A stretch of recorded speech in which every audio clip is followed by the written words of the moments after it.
Assalamualaikum, tes suara dulu teman-teman, tolong dites suaranya. Tolong dikasih saya kode jempol kalau suaranya bagus. Tes 1, tes suaranya bagus. Kalau bagus sekali kasih 2, kalau bagus banget kasih 3. Untuk menjelas supaya suaranya bisa lebih tepat. Kita akan mulai sekitar 1 menit dari sekarang. Saya masih ngecek dulu suara. Teman-teman yang di rumah, yang di manapun di seluruh Indonesia, mohon kabarnya.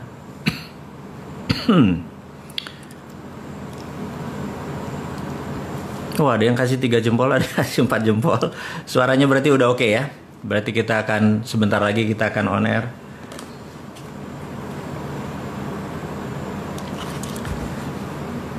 Oke, saya nyari bolpen dulu. Biasa penyakit ini, penyakit generasi kolonial. Apa-apa harus dicatat, apa-apa harus ada kertasnya. Dan ini penyakit lama dari saya.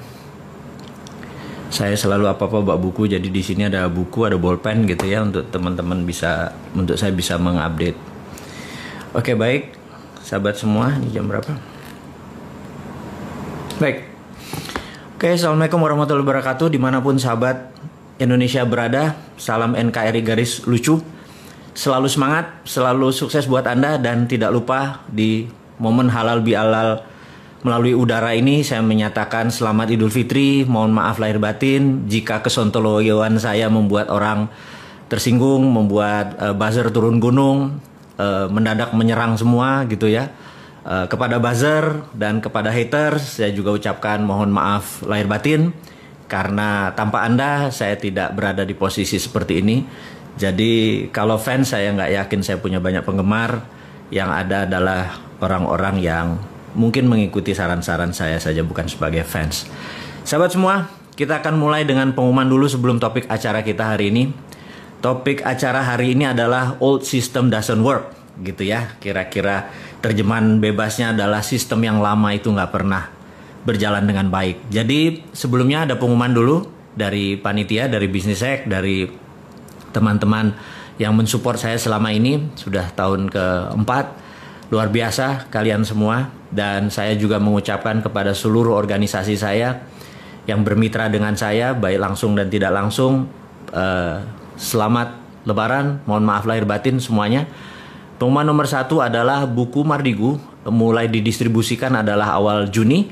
Jadi bagi mereka yang sudah memesan, mohon maaf kemarin terhambat karena masalah Lebaran, dan sekarang sudah bisa didistribusikan. Juga video narasi Road to Billionaire yang ada subliminal programnya, ini juga sudah bisa didistribusikan mulai awal Juni ini. Dan buku baru yang mengkritik kaum milenial yang nggak punya akhlak, yang nggak punya attitude, yang nggak punya integritas. Bukannya salah, mereka perlu diajari. Buku baru tersebut adalah Bisnis Nggak Seanjing Itu Kawan. Ini juga sudah siap diterbitkan. Dan saya sebelum Lebaran, ada pekerjaan saya diminta oleh beberapa teman, yaitu menulis buku Grand Theft Ferrari. Jadi sahabat semua tahu kalau mengikuti di Facebook, Grand Theft Ferrari baru 10 bab saya selesaikan. Dan untuk menyelesaikan buku tersebut kira-kira memakan 25 bab kira-kira. Dan sahabat semua tahu bahwa saya bukan penulis profesional, saya hanya penulis amatir. Kalau saya lagi stres, saya ngambil ketikan, saya mengetik dan mencurahkan ekspresi saya ke buku tersebut. Kalau saya ke diary saya dulu sebagai orang kampung ya, teman-teman yang angkatan saya nih, angkatan kolonial ini, kami TV aja masih ada satu TVRI aja gitu ya, dan masih hitam putih. Bisa dibayangkan kalau kita tinggal di kampung dulu. Saya di Palembang, di Sumatera Selatan, di Pendopo, Lirik, Prabu Mulih dan lain sebagainya. Kemudian pindah ke Balikpapan, beberapa lama di sana, SMP saya di sana. Jadi bisa dibayangkan tempat sepi, hutan, ikut orang tua sebagai ya ekonomi garis bawah lah gitu ya. Maka hiburan yang paling enak adalah saya waktu itu adalah membaca buku dan menulis diary. Jadi itu hiburan saya yang paling banyak. Jadi menulis itu adalah bawaan saya dari kecil, menulis diary. Kemudian di tahun 2009 sahabat saya memperkenalkan saya dengan Facebook. Kemudian disitulah saya menumpahkan diary-diary saya. Tetapi karena ini sifatnya publik, saya tidak menggunakan nama asli atau lokasi asli, tapi peristiwanya asli.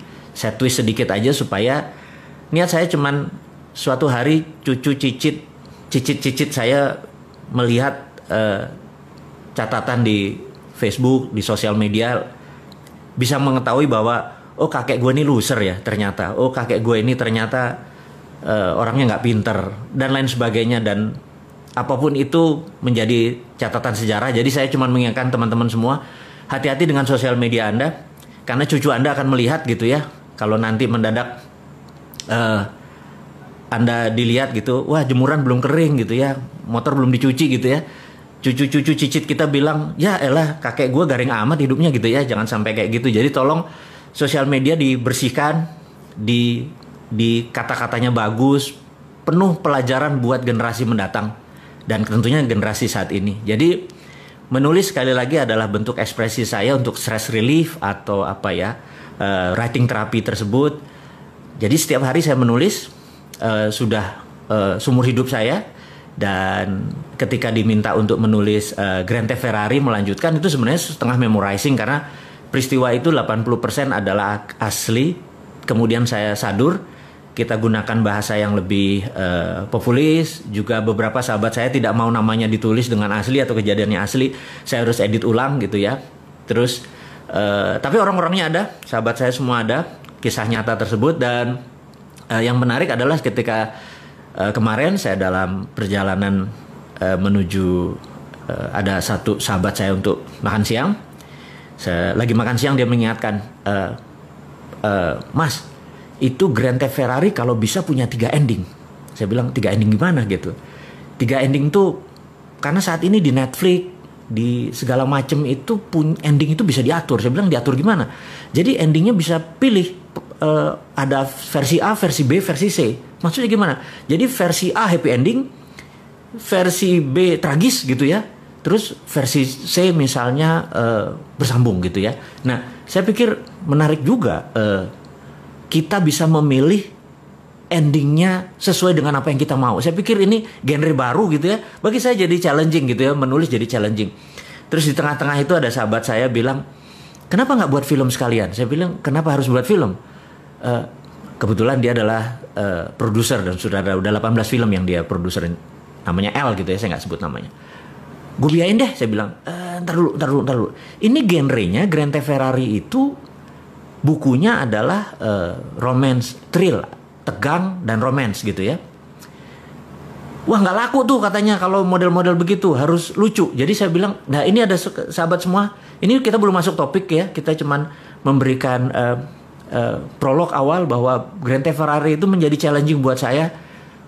Untuk pertama kali dalam hidup saya menulis langsung 2. Jadi 1 untuk buku Grand Theft Ferrari yang akan diterbitkan di dalam bentuk cetakan. Yang kedua, saya membuat langsung skrip filmnya, karena skrip film ini bentuknya dialog. Kalau kita menulis dengan novel itu peristiwanya harus kita rinci sehingga seorang bisa ngefeel gitu ya, rincikan momennya, situasinya, ketegangannya dan lain sebagainya. Tapi kalau membuat skrip film itu bukan sekedar menulis peristiwanya di mana, tapi juga kita membuat dialognya, karena banyak dialog. Jadi saya menulis langsung 2, jadi belum pernah dalam sejarah hidup saya menulis langsung 2, jadi dipakai 2 komputer. Yang satu saya menulis tentang Grand Theft Ferrari yang thrill, yang tegang dengan romance.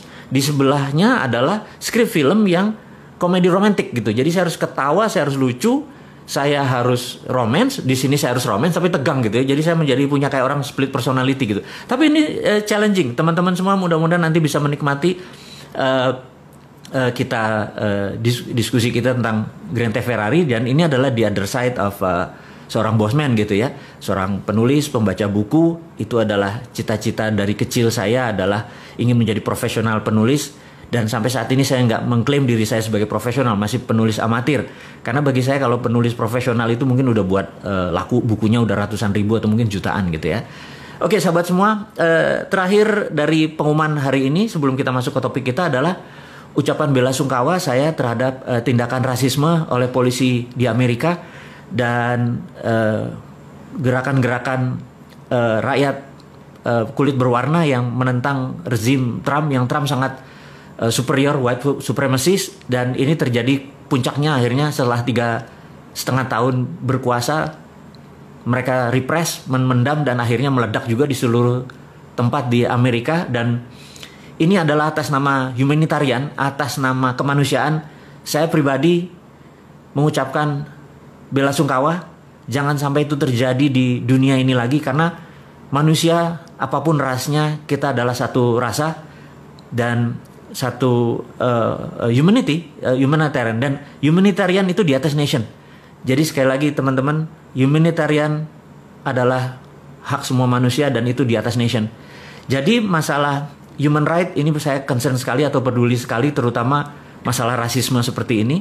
Dan kemudian di China juga beberapa human right masih bermasalah. Jadi 2 negara besar yang lagi bertarung itu punya masalah dengan human right, dan kita harus mengingatkan mereka semua bahwa ke depan Indonesia tidak ada boleh bermasalah dengan human right, termasuk hak manusia bebas berbicara dan lain sebagainya gitu ya. Anda bisa lihat bahwa beberapa orang yang mengkritik saya, menghujat saya, hate saya juga, saya nggak ada masalah buat sama mereka. Saya tetap mencintai mereka. Mereka adalah putra bangsa yang terbaik. Mereka juga ingin memberikan terbaik. Mungkin karena nggak kenal aja dengan saya juga nggak pernah bermasalah dengan dia, dengan masalah dengan keluarganya, bisnis kita juga nggak pernah bertabrakan. Tapi kadang-kadang ya mungkin karena dibayar dan harganya cocok dan mereka perlu makan, jadi buzzer, jadi menerima uang tersebut. Saya maafin aja semuanya karena mereka nggak tahu gitu ya tujuannya apakah bosman ini, mereka takut sekali bosman ini akan berpolitik gitu ya. Saya garansi sahabat semua, saya nggak akan masuk ke dunia politik. Saya hanya seorang yang banyak baca buku, saya banyak berdiskusi. Sahabat saya yang memiliki kepakaran itu banyak, dan kita menggunakan bahasa populis di sosial media, di YouTube, hanya untuk mendidik sahabat semua agar nanti tahun 2024 nanti Anda memilih yang terbaik. Kalau perlu Andalah orang-orang tersebut yang menjadi terbaik.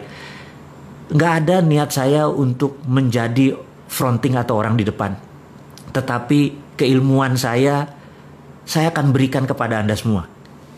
Hati saya tulus, Anda bisa lihat bahwa saya nggak ada niatan apapun. Saya pebisnis as usual. Saya adalah orang yang orientasinya adalah make people happy. Cuman itu toh. Jadi kalau ada orang make me sad, jangan harap saya akan balas gitu ya. Jadi sahabat semua, saat ini memang banyak yang menyerang bosman. Saya mengerti. Ada gerakan anti membangun kesadaran bernegara. Jadi saya dan beberapa dan sahabat semua yang mendengar, mengikuti, Anda adalah pahlawan membangun kesadaran berbangsa. Kita tahu 20 tahun terakhir kita lemah sekali berbangsa dan bernegara. Lemah, bukan salah. Tapi ke depan kita harus menjadi bangsa yang besar. Kita harus menjadi bangsa yang baru. Kita nggak boleh bergantung kepada bangsa lain selain bangsa kita sendiri. Jadi cintai bangsa kita sendiri, walaupun dia membenci kita, menghujat kita, membuka aib kita. Dipaksa itu juga aibnya dibuka gitu ya. Dan suatu hari mereka akan mengerti. Jadi karena saya atau kalian tidak membalas, saya ucapkan terima kasih. Saya tahu ada gerakan yang anti kita ini menjadi sukses. Anti ya. Jadi banyak sekali orang saat ini ingin Indonesia tidak berdaulat. Sahabat semua, saya tahu mereka takut UNCLOS. Bayangin ya, waktu kita menyatakan bahwa nanti kita akan bayar asuransi atau bayar pajak atau apapun namanya kepada kapal-kapal niaga atau kapal perang yang melewati perairan internasional yang ada di tengah-tengah Indonesia, yang dulu dikatakan perairan internasional, padahal kalau pakai zona eksekutif ZEE, zona eksekutif, saya lupa lah gitulah, itu terlalu provokasi nanti saya. Lalu ada UNCLOS. Saya bilang, Bapak Ibu, sahabat semua yang menyatakan ada UNCLOS yang lewat di Indonesia melalui peraturan internasional, maka saya katakan, sewaktu kita mengatakan printing money, kita itu melawan IMF. Kita dari pertama sudah mengatakan bahwa capek kerja sama IMF itu. Yuk kita berani berdaulat dengan printing money. Caranya saya ajari. Sabar ya, saya ajari. Pasti.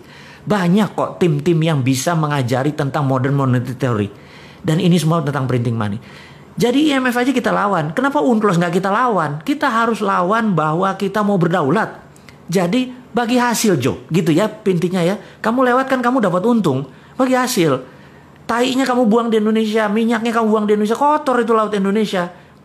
Nelayan kami jadi kehilangan laut, potensi lautnya. Gara-gara lu lewatin semua dengan ribuan tonase kotoran yang dibuang. Bayar asuransinya. Mosok dibilang kita nggak tahu UNCLOS. Saya tahu UNCLOS. Saya baca UNCLOS. 18 tahun di dunia bidang yang sama tersebut. Tahu hal-hal seperti itu. Tapi demi bahasa populis, jadi kita tidak usah membuat kata-kata yang menjadi detail, menjadi terlalu sains. Anak-anak milenial, ya, saya tahu Anda seumur saya lah yang orang-orang komplain itu. Anak-anak milenial nggak baca buku. Lebih baik kita ajarkan yang ringan-ringan aja gitu ya. Kemudian kita tahu saat ini takut sekali modern monetary dijalankan oleh kita. Takut sekali bahwa kita akan menggunakan sovereign wealth fund. Ya, sekedar mengingat sahabat semua, adik-adikku mungkin ya, Anda semua di bawah saya, umurnya saya ini kolonial. Saya menyatakan bahwa saya titipkan bangsa ini kepada Anda. Saya ajarin apa itu SWF. SWF adalah Sovereign Wealth Fund. Tahun 70-an, Pak Ibnu Sutowo pernah menggunakan SWF ini. Dia dulu namanya kalau nggak salah Kuda Laut.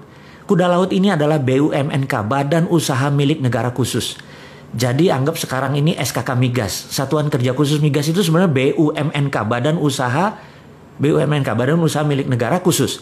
Jadi Kuda Laut adalah BUMNK di mana sebagian minyak di forward oleh Pak Ibnu Sutowo dan uang yang diterima di depan itu untuk membangun Krakatau Steel dan beberapa industri penting, karena sekali lagi tanpa industri Indonesia tidak menjadi negara berdaulat. Jadi karena waktu itu kita nggak punya uang, kita menggunakan strategi SWF. Jadi secara jurisprudensi, secara bahasa hukum, SWF itu pernah dilakukan dan SWF adalah pelaksanaan pengejawantahan pasal 33 dalam arti sebenarnya. Jadi kalau kita mengatakan ini adalah ekonomi Pancasila dengan mempraktekkan pasal 33, SWF itu match atau cocok. Jadi aset negara masih milik negara. Jadi contohnya gini, Freeport ya. Freeport itu ada di Grasberg misal wilayahnya misalnya. Itu 100% diambil negara saja. Kemudian Freeport ya kayak hotel operatornya saja. Dia mau operate. Asal throughput, asal keluar kita bayar gitu ya. Kemudian misalnya tambang minyak, tambang batu bara dan lain sebagainya semua milik negara. Kalau sekarang kan dia pakai swasta dan swasta jaminan tadi yang wilayah tadi dijaminkan ke bank atau dijaminkan ke lembaga keuangan, mereka uangnya dapat di mereka kan, kita dapat dari pajak. Jadi kalau ke depan kalau benar-benar ingin menerapkan SWF Sovereign Wealth Fund sebagai strategi untuk membangun ekonomi, itu bisa membuat Indonesia berdaulat. Tapi sahabat semua, ada kelompok orang yang tidak ingin SWF itu dipakai. Indonesia bisa menjadi negara berdaulat gitu ya.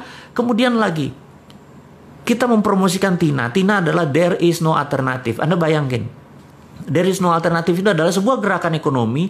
Pada saat kita lakukan, orang nggak punya alternatif lain kecuali melakukan itu. Contoh ya, kita tahu ada 5.600 triliun uang di bank saat ini. Jadi Anda yang taruh 1 miliar di bank, ada yang 1 triliun di bank, Anda dapat deposito bunganya misalnya 50 miliar setahun. 1 miliar itu uang 1 triliun tadi Anda dapat 50 miliar. Anda bayangin, kalau seandainya TINA diterapkan, there is no alternative, di mana bunga deposito adalah 0 gitu ya. Apa yang terjadi? Anda yang biasanya punya 1 miliar setahun, 50 miliar setahun, karena uang Anda banyak sekali, saya nggak tahu dapatnya dari mana. Mendadak Anda nggak dapat income. Apa yang Anda lakukan? There is no alternative. Nah, karena itu nggak ada alternatif lain, uang itu keluar. Setengahnya mungkin keluar dan langsung menjadi sektor-sektor real. Langsung menjadi bantu UKM, bantu tanah, langsung dia berusaha. Dan itu ekonomi muter dalam seketika. Jadi sahabat semua, itu adalah TINA. Dan ada satu hal lagi yang membuat saya sejak tahun 99 begitu IMF berdaulat. Sekali lagi ya, saya ini bukan melawan IMF. Saya hanya men-challenge IMF. Supaya kita bisa menjadi negara berdaulat. Salah satunya adalah sistem perbankan ini saat ini adalah aset based loan. Aduh, maaf ya sahabat semua kalau saya ngomong kecepatan saking semangatnya gitu ya. Kalau ketemu Anda semua tuh saya tuh rasanya alive gitu. Karena hidup saya adalah untuk Anda semua gitu ya. Nah, ada namanya aset based loan. Aset based loan ini begini. Kalau Anda pinjam bank atau pinjam apapun, entah bank syariah, entah bank apapun, maka bank akan bertanya, ada jaminan nggak gitu ya? Itu namanya asset based loan. Tapi dulu sebelum tahun 99, kita boleh namanya project based loan. Misalnya Anda adalah tukang las, saya lagi buat pekerjaan di rumah saya untuk ngelas pagar, nilainya 100 juta, itu contoh aja gitu ya. Kemudian dengan kontrak saya ini Anda datang ke lembaga keuangan. Lembaga keuangan nggak minta aset, tetapi lihat, oh si bosman ini ada duit nggak? Oh ada tuh, dia sedikit tuh, kalau 100 juta aja berarti ini bagus gitu ya. Apa yang dilakukan? Dia membiayai berdasarkan kontrak. Jadi namanya project based loan. Nggak minta aset dia. Nah saat ini kalau Anda punya 3 geprek, misalnya ayam geprek, Anda mau buat tabang keempat, sementara 3 lokasinya Anda tempatnya sewa, tempat keempat juga sewa. Aset Anda nggak ada, tetapi kalau project based loan, revenue Anda, profit Anda itu bisa dibiayai. Nah, saya pengen perbankan itu mengubah lagi bahwa project based loan boleh gitu ya. Jangan sampai hanya aset based loan. Nah, Anda tahu bahwa kita membangun santara.co.id. Santara itu adalah kecil, tapi seberapa cepatnya kita membangun ekonomi Indonesia dengan Santara saja. Santara adalah project based, bukan loan, karena Santara tidak loan. Project based bagi hasil. Jadi saya pikir ada yang seleranya bagi hasil. Nah, ada yang seleranya mungkin loan, itu selera Anda semua. Loan syariah, Anda aturlah itu semua. Tetapi kalau bisa project based loan, ekonominya maju. Jadi sekali lagi, begitu TINA diterapkan, there is no alternatif, dan boleh project based loan, ekonomi Indonesia akan tumbuh dengan cepat. Dan terakhir yang saya promosikan adalah, saya tahu orang nggak pengen lagi, sekali lagi, banyak orang nggak pengen ada kekuatan Indonesia yang ketika yang keempat yang kita usulkan ini, yang Bosman usulkan, yang sahabat semua mungkin akan belajar, adalah tentang tiara. Tiara adalah there is other reasonable alternative. Jadi kalau TINA nggak dikerjakan, tiara aja. Tiara adalah dedolarisasi. Kita nggak perlu dolar, dedolarisasi. Jadi seperti dinaran sahabat semua, dinaran.id, ini adalah dedolarisasi. Rupiah Anda punya kolateral emas. Dan di mana rupiah kolateral emas itu, Anda bisa menabung. Tapi Anda kalau mau transaksi, Anda tinggal pindahin, mau pindah ke Dana, mau pindah ke OVO, mau pindah ke rekening Anda di bank lain, tapi ada fee-nya tentunya, atau pindah ke Dinaran Card, ada debit card, itu pindah, Anda transaksikan karena debit card pakai GPN, Anda bisa transaksikan dimanapun di seluruh Indonesia. Dan ini adalah solusi-solusi kecil daripada Bosman ini sebagai provokator doang, ngomong doang, nggak ada konsep. Saya nggak mau dibilang kayak gitu. Saya pengen generasi muda itu mencontoh walk the talk. Jadi saya lupakan maksud saya akan membangun supaya teman-teman melihat dengan mata kepala, yuk kita bangun, kita ada Santara, kita ada Dinaran. Dinaran adalah bentuk tiara, dedolarisasi. Jadi sekali lagi teman-teman, Dinaran adalah personal SWF. Jadi kalau ini hanya sebagai contoh, suatu hari begitu mereka ngerti, mungkin banyak pejabat negara menyatakan, apa sih sovereign wealth fund itu, dia belajar tuh nggak terlalu sempat karena pekerjaannya terlalu sibuk gitu ya. Jadi oke, Dinaran itu personal sovereign wealth fund. Jadi begitu Anda taruh, Anda punya underlying, uang Anda punya underlying gitu ya. Nah, suatu hari begitu mereka mengerti, oh itu yang maksudnya personal personal sovereign wealth fund, sehingga negara juga bisa dong punya sovereign wealth fund untuk printing money. Apapun itu akhirnya melek juga gitu ya. Sekali lagi sahabat semua, ini adalah contoh-contoh yang akan kita kerjakan ke depan. Kita tahu banyak yang gak suka. Jadi orang yang menyerang kita ini, menyerang saya, menyerang Anda semua, itu kebanyakan mereka tidak ingin Indonesia berdaulat. Percayalah, behind cara mereka berpikir, mereka adalah putra bangsa yang gak ngerti apa yang mereka kerjakan. Mereka mengkritik aja bisanya tanpa solusi. Jadi yang mereka takut kita melawan UNCLOS. Mereka takut kita menerapkan MMT.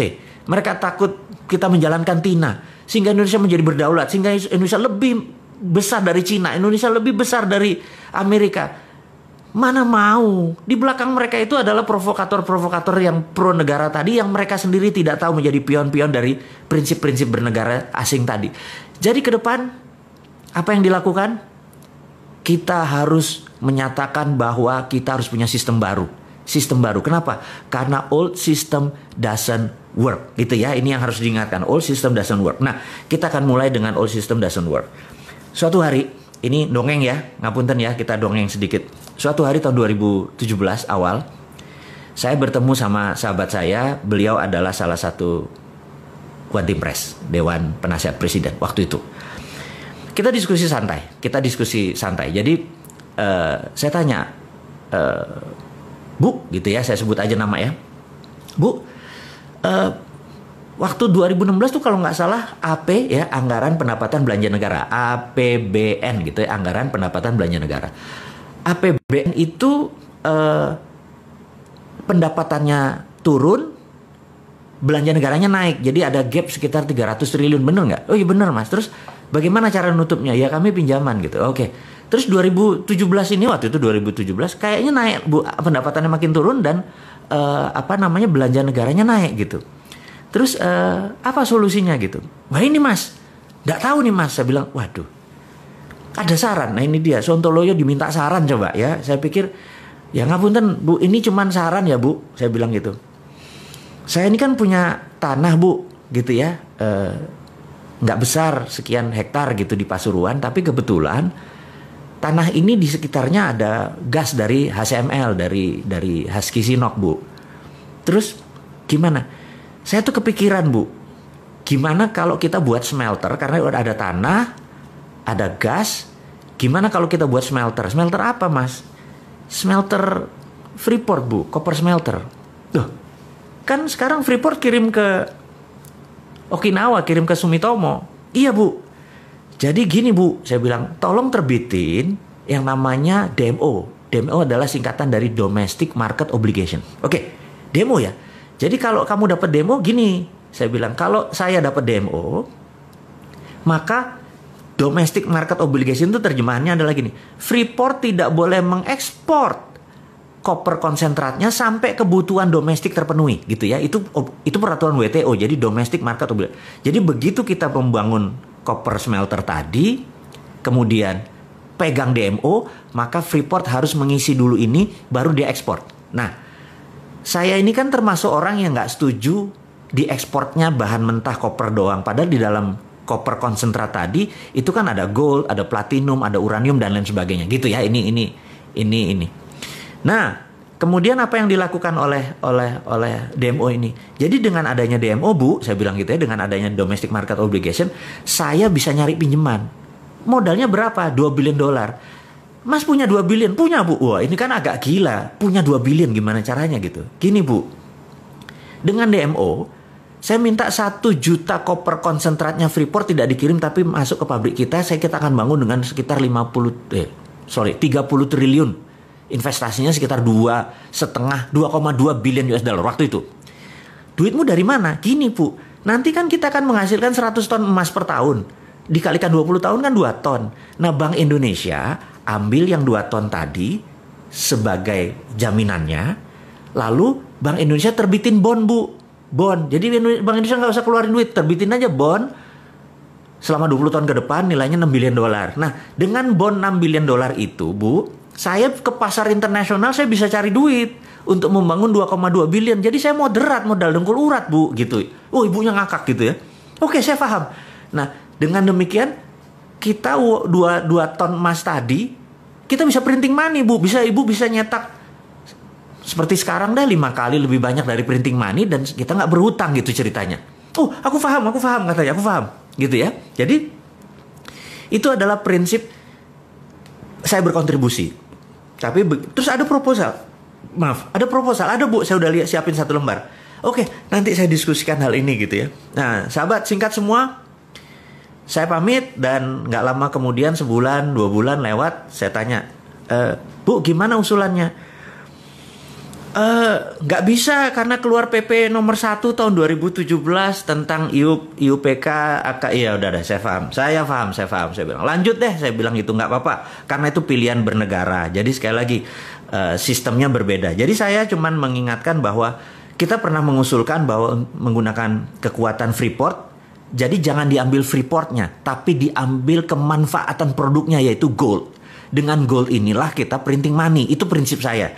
Tapi sekarang lebih memilih mengambil Freeportnya, pakai pinjaman hutang, dan kemarin utangnya saya nggak tahu gimana bayarnya karena Freeport juga produksinya nggak terlalu bagus. Utang investasi kita nggak balik-balik. Saya nggak ngerti sekali lagi. Kalau saya punya muscle knowledge berbeda, ilmu pengetahuan saya berbeda, cara strategi berbisnis saya berbeda, lebih baik saya membangun copper konsentrat, membangun copper smelter di Indonesia, di mana hasilnya sekitar 500.000 limbah dari itu diambil Petrokimia Gresik, dan itu bisa menerbitkan urea. Jadi produk ini sebenarnya sangat integrated, tapi sekali lagi saya udah lewat. Saya cuma menceritakan bahwa sahabat semua, ini hanya membuktikan bahwa old system doesn't work, alias sistem lama itu nggak bekerja. Kita mau challenge ya, kita mau challenge. Apakah jarak orang kaya sama orang miskin sekarang mendekat dengan old system? Enggak kan? Apakah saat ini orang semuanya sehat dengan sistem yang ada? Enggak kan? Apakah sekarang ini orang lebih baik kehidupannya dengan old system? Enggak. Jadi kalau old system doesn't work, kenapa kita masih mempertahankan? Itu challenge-nya. Nah, apa yang harus kita lakukan? Jadi menurut saya ini adalah tema garis besar kita bertemu adalah cara cerdas bernegara. Cara cerdas bernegara adalah ubah sistemnya. Tapi kita harus konstitusional ya, bukan ngelawan terus menggunakan perusahaan. Enggak. Itu bukan anak milenial. Anak milenial itu santuy, seru gitu ya. Dan kita juga caranya dengan mempromosikan prinsip-prinsip kita bahwa kita akan menjalankan TINA, kita akan menjalankan printing money, kita akan menggunakan potensi geopolitik dan geostrategi negara kita. Dan ini adalah kekuatan anak bangsa. Sekali lagi, bukan bergantung pada asing. Saya adalah orang yang tidak setuju dengan printing money. Pinjam uang.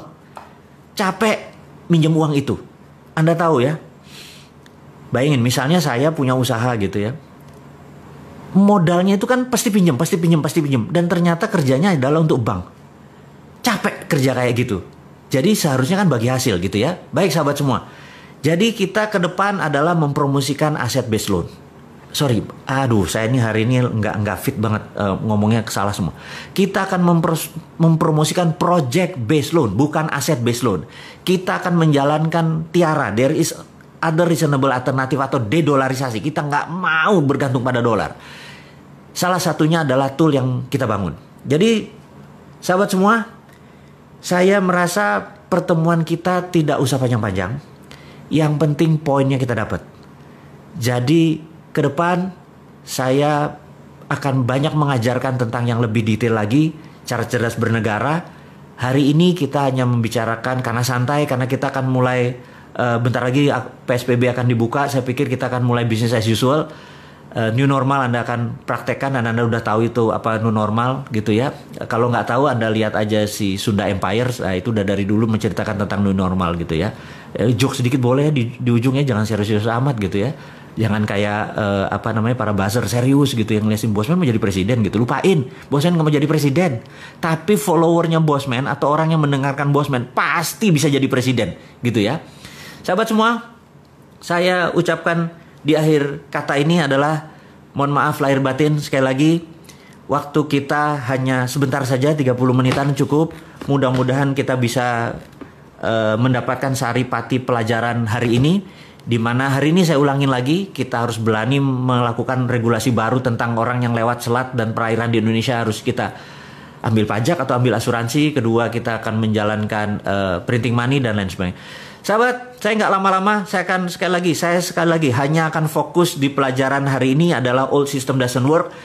Saya akan men-challenge Anda semua untuk sistem-sistem baru tersebut. Saya akan memberikan alamat email saya untuk Anda mengirimkan project-project Anda yang akan saya endorse, yang akan saya dalam tanda petik masuk ke dalamnya. Saya sangat minat membangun Anda semua. Bisnis bersama Anda semua, dan usahakan bisnis itu mempunyai new model yang baru.